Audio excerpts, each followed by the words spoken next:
Good morning, wrestling fans. Welcome to PWR Today. It's July 29th, 2022. The man they call Meathead and the Matthew Thomas of the Matthew Thomases, Mr. Matthew Thomas. Matthew, how is your temperature? Did you get it taken orally or rectally?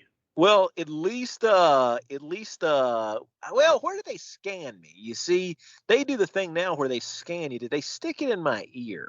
That might have been, I can't remember. They might have stuck it in my ear, but I was a 98.3 today. So you don't know what orifice you had something stuck in? No, it's easy to get them mixed up. When I was 98.3 at my local medical facility today. When I was at my local medical radio station on the FM side. When I was at my local medical facility, Jim, 98.3 Tuesday, I was 98.6. Oh yeah.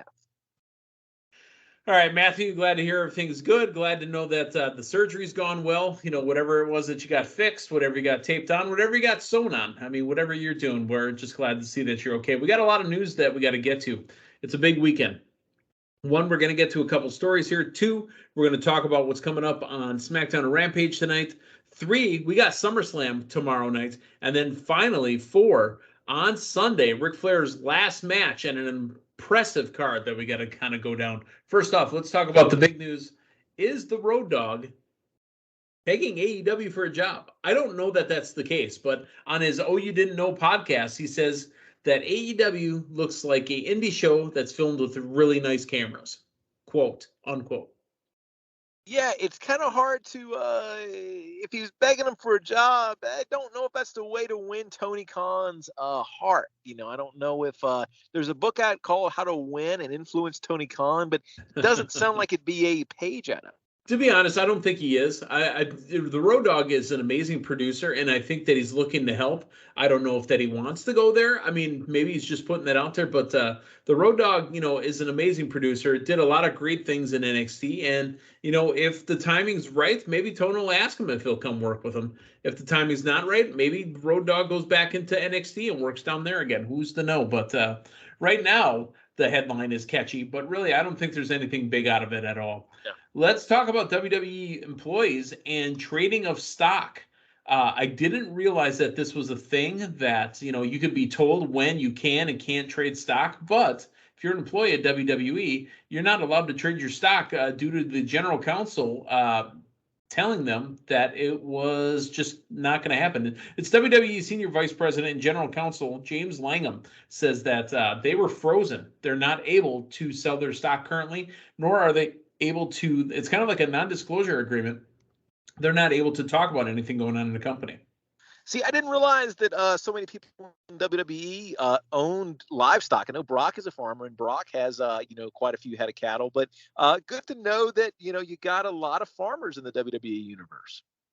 WWE recently announced that the payments should have been recorded as company expenses, and now federal investigations as well as the Securities and Exchange Commission are investigating the payments alleged from Vince McMahon, and that's why he's been retired. So cannot trade these stocks, and honestly, it would be insider information if they did try to trade them. Hey, let's talk about what's going to happen on SmackDown tonight. Really, I don't see a ton of movement from what's coming up because remember, just tomorrow night, we're going to have SummerSlam live on pay-per-view in a network special or premium live event or whatever the F they call it. But Roman Reigns and Brock Lesnar at SummerSlam. You've got Liv Morgan and Ronda Rousey, Bobby Lashley and Theory, the Undisputed Tag Team Champions. The Usos will take on the Street Profits. Special guest referee, Double J, Jeff Jarrett. McAfee versus Corbin. Bianca Belair versus Becky Lynch. Logan Paul and The Miz. And the Mysterios versus Finn Balor and Damian Priest of the Judgment Day in a no DQ match. You notice, again, we didn't mention anything about Seth Rollins and Riddle. No, and kind of giving your SmackDown preview. I know that's not their brand, but do we get any further progression on something maybe for Rollins on SmackDown, or if anything happens, is it just going to be a surprise at the pay-per-view? Because if you hang around the water cooler in the editorial room of DirtySheets.com, there's a lot of speculation that maybe Seth will have him a little surprise. Well, Seth Rollins is no stranger to surprise matches, especially at WrestleMania when he did not know that he was taking on a returning Cody Rhodes. Matthew, don't you dare say that Cody Rhodes is showing up at SummerSlam to take on Seth Rollins. I mean, would that not be very, very fitting for Team Nelson Mandela? You know, see, Cody didn't pull down the briefcase. I don't think Cody's. I don't think it's Cody as much as I would like to see that. Or see, maybe that segues me into what I'm going to say. Or is it somebody that might show up that might be healthy that we don't necessarily know that's going to avenge his buddy Riddle? Huh? You never know. RKO, Randy Keith or Kyle, I think it's Keith Orton, could be a return and could be going one-on-one with Seth Rollins. That is more likely than anything else. And then that would kind of rectify your issue with not having Team RKO and Seth Rollins on the pay-per-view. Yeah. Now, I mean, let me ask you this. Has there ever been a specific injury given for Orton or a time frame? I think his heart was hurt after they lost the tag belts. There was a hole in his heart, and it was only be felt by you.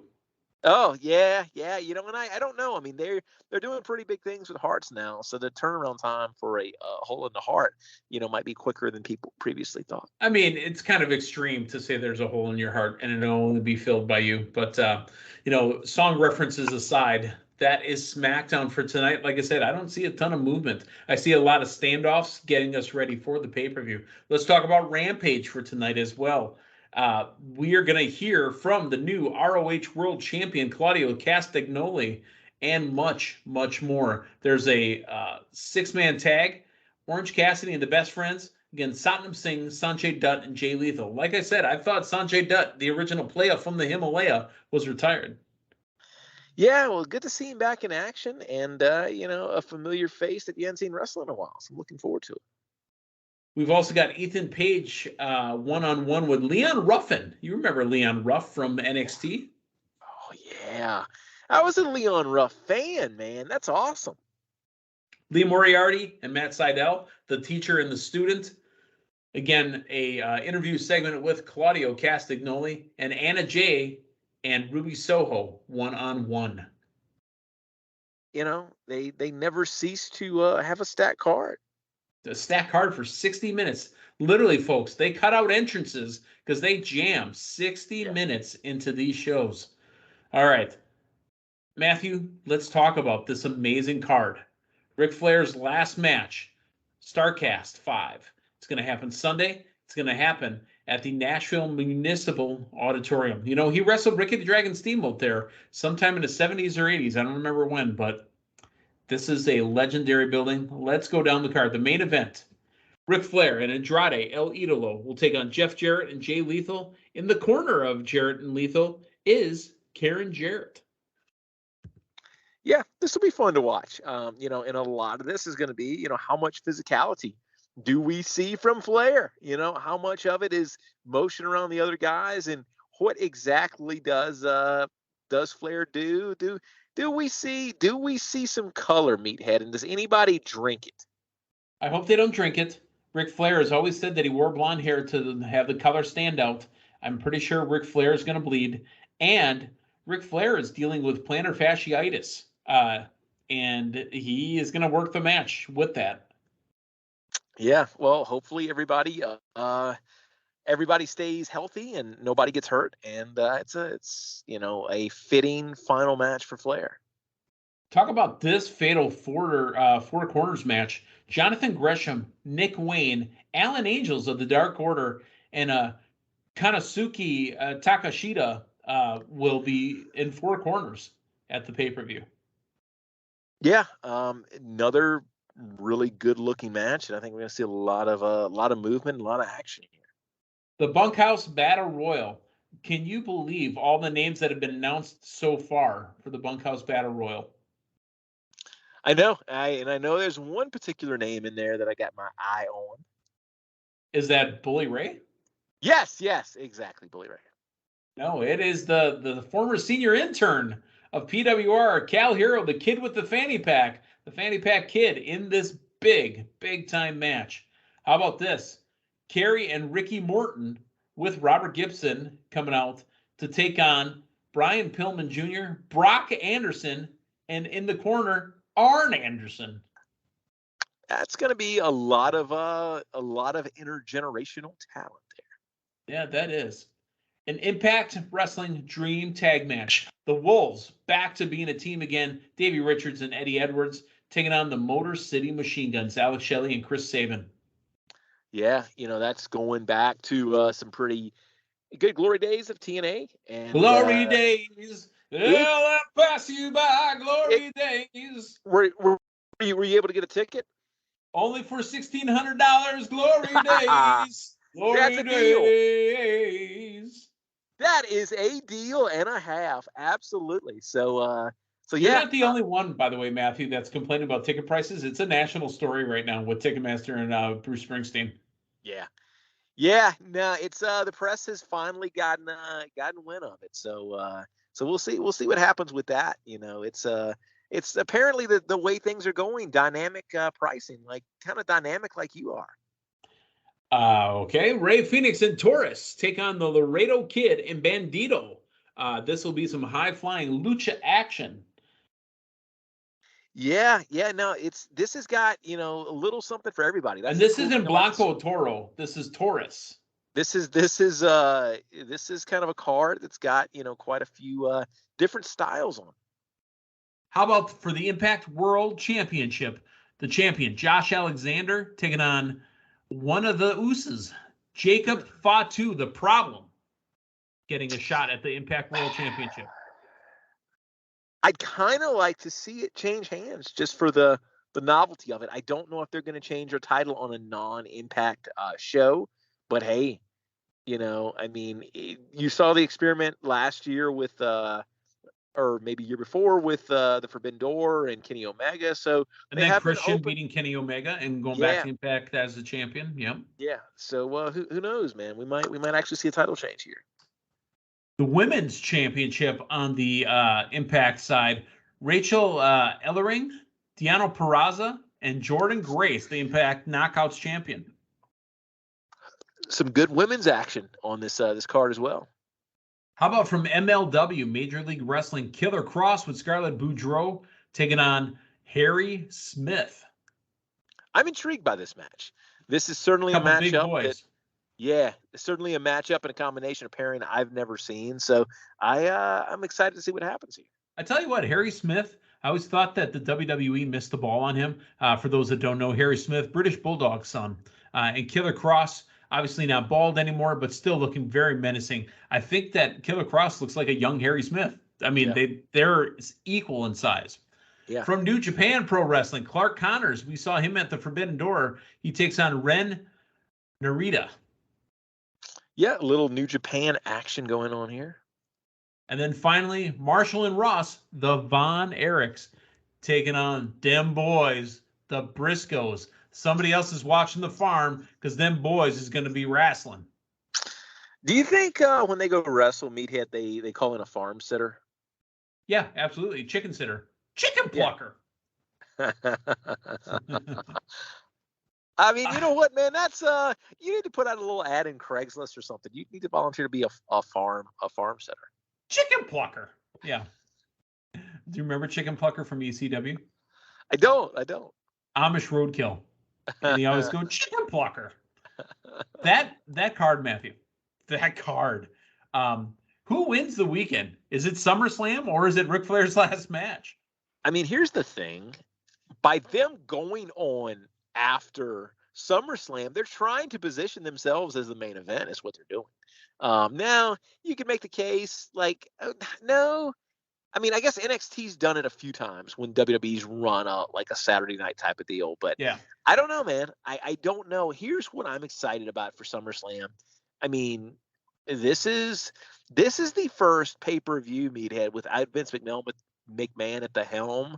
At the Helmsley? Yeah, at the Helmsley ever, right? Honestly, if you go back, he's the first one. Yeah. He did WrestleMania 1, so he's done every pay-per-view. I mean, this is historic, Meathead. Well, let's go down the card here real quick. We kind of talked about it, but now I want to get match-by-match predictions. Mysterios against the Judgment Day. Finn Balor and Damian Priest. It's a no DQ match. Do we get Edge? I don't know. Do we get Edge or do we get a Dominic turn? Do we get both? I'm surprised that I'm gonna say Dominic turn here and Edge. Edge comes back, but Edge doesn't necessarily go after Judgment Day. Okay. Logan Paul and The Miz. Do we care? I think we do, because I think Logan Paul surprised some people at WrestleMania, and they spent a lot of money on Logan Paul, so I think he pulls this one out. He doesn't pull he pulls the match out. He pulls something. He's not going to pull his Pokemon out of his trunks. He might. Raw Women's Championship. Bianca Belair goes one-on-one with Becky Lynch in a SummerSlam rematch. You know what? I think that it's they've told a certain story with Becky for a while. They told a certain story with Bianca. I say you switch them right here. Becky won the title last year at SummerSlam with Matthew Thomas in attendance, and I think Becky's going to win the title this year with Matthew Thomas not in attendance at SummerSlam. I'm looking forward to Pat McAfee and Happy Corbin. Yeah. Because McAfee came out to Seven Nation Army, and I thought he completely owned WrestleMania Day 2. No, without a doubt, and I expect McAfee to go over here. I mean, I think they know what a star they've got on both the commentary table and in the wrestling ring. The undisputed WWE Tag Team Championships, the Usos taking on the Street Profits with a special guest referee. I'll spell his name for you. J-E-F-F J-A-R-R-E-T-T. Ain't I great? Oh, I don't know, man. I'm going to go Usos retain just because they're Team Nelson Mandela, but I could see it going the other way here. Okay. How about the United States Championship? And I think that this match, just being it's WWE, opens the pay-per-view. Bobby Lashley and Theory. I think Lashley retains. I think Theory is getting beat down like we saw him the other night. I think he gets beat down here, only to emerge victorious a little later on. On the SmackDown Women's Championship side, Liv Morgan and Ronda Rousey. I really think this match is set up perfectly for them to get Liv Morgan over by finding a way to beat Ronda Rousey. Yeah. No, I think it is. It would be hard pressed for her to win it and just drop it. I think that's what's going to happen here. The main event. It's the undisputed WWE Universal Championship. Roman Reigns, Brock Lesnar, the last man standing match. They say it's the last time. Theory has the briefcase. Theory opening up the show against Bobby Lashley, getting beat down. Does Theory cash in on Brock? Does he cash in on Roman? Does he cash in on both of them, inserting himself into the match and put stuff on top of these two to stand there for a 10 count? No, exactly. I think he cashes in after they're both down for a big spot, probably put some stuff on them. But yeah, I think. Because we've seen that a few times now in these last man standings. You put pallets on top of them. You put the announce table on top of them so they can't get back up. Yeah. We've seen it. We've seen a cash in a regular match to make it a triple threat, a la Rollins at WrestleMania with Brock and Roman. But I don't think we've ever seen a cash in a last man standing match. And my goodness, would that not be just a fantastic way for somebody to generate heat, to be the unified, undisputed, have both titles and not even so much as touch somebody with no physicality? I mean, and what a way to kick off the Triple H era. No, with it'd be like Eric Bischoff saying this is the New Blood versus the Millionaires Club. Yeah. I mean, it really, really is. And I mean, you've got Theory's reaction is interesting because it's a heel that he hasn't yet morphed into one of those cool heels where you've got a certain segment. Oh no, he's not cool. Population Nobody's cheering for him. No, nobody's cheering him. So you really have the chance to have a heel on top that everybody is booing, and it's kind of what you want to happen to a heel, you know. We need it to happen now. All right, that is our weekend. Matthew Thomas, we are going to talk. I think it's you and me Monday morning. Is it not? Yes, it is. So we'll get to run down all the happenings of the weekend.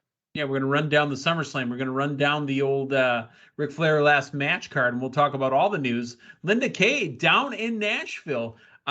We hope that she's going to be there to see the senior intern, formerly of PWR, the kid with the fanny pack, win that Bunkhouse Battle Royal and bring the boot home to Cedarburg, Wisconsin. Oh my goodness, would that not be that would be fantastic. And they could Linda and Cal could just drive it on down, man. There you go. Going to ease on down the road. All right. For Linda Kay, for Matthew Thomas on the Man They Call Meathead, don't forget, we will have all the big news Monday morning right here on PWR Today. Thanks for stopping by. So long, everyone.